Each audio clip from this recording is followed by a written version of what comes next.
राजस्थान विद्या निर्देशन विधेयक 2023 पे समय दिया उसके लिए धन्यवाद। 3 लोगों की कमेटी 133 पुराने बिलों को रिपील करने का प्रस्ताव सरकार उस बिल को लेकर आई है। अनावश्यक कानूनों को निरस्त करने का, न्याय को सुगम बनाने के इरादे से लाया गया बताया, लेकिन विधेयक का शीर्षक इसके उद्देश्य को पूरित नहीं करता। खंड 3 व्यावृत्तियां या सेविंग में अच्छी तरह से लिखा है, लेकिन इसमें अभी कुछ चीज़ों का उल्लेख नहीं है जो मैं इसमें आपके संज्ञान में, मंत्री जी के संज्ञान में लाना चाहूँगा। इस बात का कोई उल्लेख नहीं कि निरस्त किए जाने वाले कुल कानूनों के लिए आवश्यक वैकल्पिक या प्रगतिशील कानून कब लागू होगा। एग्जाम्पल के राज्य वन्य प्राणियों पक्षी संरक्षण अधिनियम 51 एक प्रमुख अधिनियम है, तो राजस्थान में वन्य जीवों की सुरक्षा हेतु इसके वैकल्पिक कानून का कोई उल्लेख नहीं। ये विधेयक इस बारे में भी मौन है कि कौन से कानून वहां लागू होंगे जहां इस विधेयक के माध्यम से राज्य संशोधन अधिनियमों को निरस्त किया जा रहा है। क्या हम संसद द्वारा पारित मूल कानून पर वापस जाते हैं या राज्य विधायक एक नया संशोधन लेकर आएगी। उदाहरण के लिए सार्वजनिक वक्फ सीमा विस्तार राजस्थान संशोधन अधिनियम 1983, क्या हम मूल सीमाओं पर वापस जाते हैं या राज्य विधायक का नई सीमा अवधि लाने का इरादा रखती है। बिल में सैकड़ों अधिनियमों को निरस्त करने का प्रस्ताव है।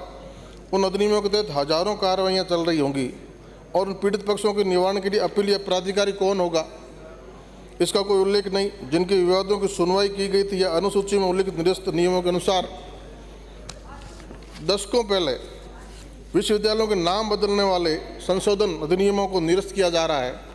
यदि उन अधिनियमों को निरस्त किया जा रहा है तो क्या हम पुराने नामों के उपयोग पर वापस जा रहे हैं। विधेयक इस पर पूरी तरह मौन है और वहाँ पढ़ने वाले छात्रों की मान्यता का सवाल उठता है। माननीय मंत्री जी, कुछ सुझाव। नंबर, अधिनियम का नाम अस्पष्ट होने के कारण किसी भी प्रकार का विधायी आशय नहीं बताया गया, अर्थात राजस्थान कानून निरसन अधिनियम 23। राज्य विधानमंडल जब भी किसी प्रकार का विधेयक, अध्यादेश, नियम पारित करता है तो उसकी मंशा स्पष्ट होनी चाहिए कि सरकार क्या कर रही है और कानून पारित करने के निहितार्थ क्या है, लेकिन ये इसमें पूरी तरह गायब है। दूसरा, ऐसे विधेयक को पारित करना जो किसी भी प्रकार की विधायी योग्यता या विधायी मंशा नहीं दिखाता हो, जो आम लोगों के लाभ या समय की आवश्यकता को पूरा करता हो।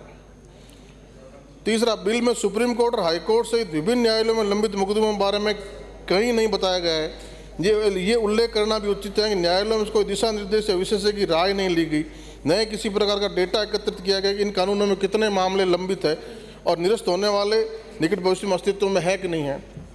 चौथा, डेटा विश्लेषण का अभाव भी सरकार इन कानूनों को क्यों रद्द करना चाहती है, और समिति द्वारा ये भी कोई सुझाव नहीं दिया कि इस स्थिति में डार्क एरिया में कौन से कानून लागू होंगे। अपनी सीट पर जाएं।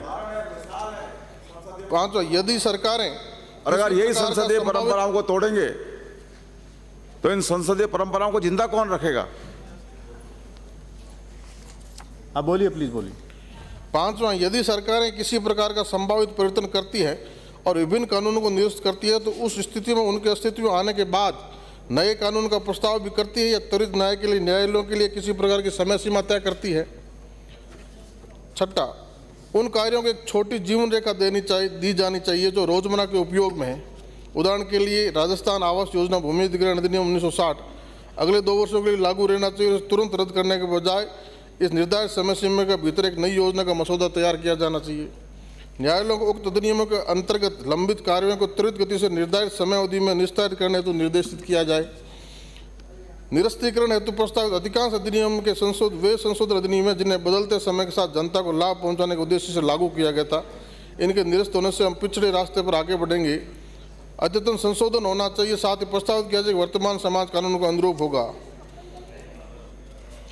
एक, मैं माननीय सभापति जी आपके माध्यम से माननीय मंत्री जी को कहना चाहूँगा कि इस तरह का प्रयोग नरेंद्र मोदी सरकार ने भी 14 में सत्ता में आने के बाद किया और अब तक मिनिमम गवर्नेंस और मिनिमम गवर्नमेंट मैक्सिमम गवर्नेंस के लक्ष्य को साबित करते हुए 1600 से ज़्यादा कानून रिपील किए।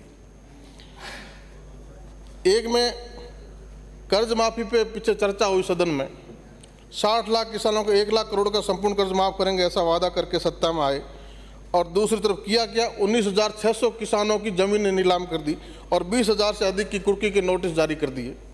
तो माननीय सभापति जी, मैं मंत्री जी को ये कहना चाहूँगा कि ये जो रोड़ा एक्ट है जो किसानों की जान पे बनाती है, किसानों की ज़मीन कुर्क करते हैं और उसके बाद में एसडीएम बैंक के साथ लग के उनकी ज़मीन नीलाम कर देता है, तो इसमें भी कोई कड़े प्रावधान किए जाए, इस रोड़ा एक्ट को ही रिपील कर दिया जाए तो किसानों की जान छूटे।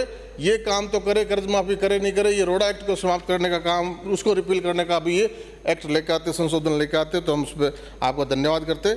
मैं आप सभापति जी आपके माध्यम से इसको जनता जानने के लिए, जनमत जानने के लिए 6 में प्रचारित करने का कहता हूँ। धन्यवाद।